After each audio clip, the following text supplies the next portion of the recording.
Donc ce projet, c'est quelque chose qui a été réalisé dans le cadre de l'enseignement de programmation orientée objet de 4e année automatique électronique à l'INSA. On avait à notre disposition une carte Intel Galileo, quelques capteurs Grove et une consigne simple, faites ce que vous voulez avec.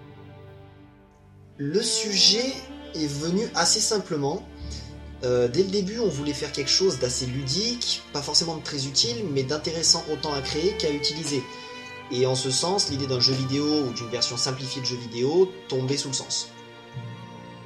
Le problème du jeu vidéo venait de l'interface, et nos capacités matérielles étant assez limitées, très vite l'idée d'un jeu de rythme s'est imposée. C'est au final ce qui a conduit au concept de Diffuse. C'est un concept finalement très simple, un code est généré aléatoirement par la machine, l'utilisateur doit entrer dans le bon ordre les combinaisons pour recopier ce code et ainsi gagner le niveau. Le jeu est décomposé en 100 niveaux, durant lesquels on doit entrer un code compris entre 1 et 16 caractères en un temps imparti. Au début, le code est clair et parfaitement compréhensible, mais plus on monte à niveau, plus celui-ci devient difficile à déchiffrer, et plus les contraintes de temps deviennent serrées. Pour ce qui est de l'interface, on a quelque chose d'assez épuré.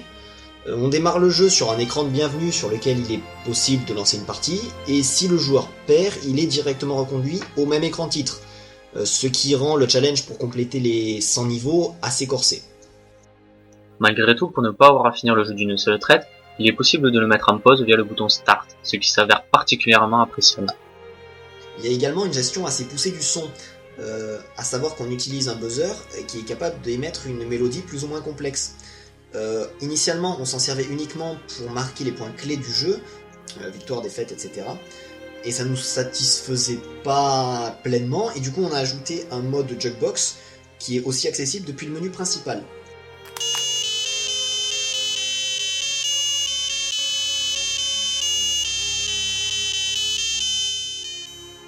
Pour obtenir ce résultat, on avait besoin de travailler sur des points particuliers. L'écran LCD bien sûr, qui devait afficher le code d'entrée, le temps de jeu restant et le niveau atteint. Également la détection sur front des différents boutons et du joystick.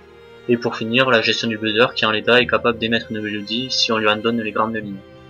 Et puis il y a eu un autre gros challenge qui a été la génération d'un code aléatoire et son implémentation dans le mode réel, dans le jeu réel, tout en adaptant la difficulté au niveau de jeu.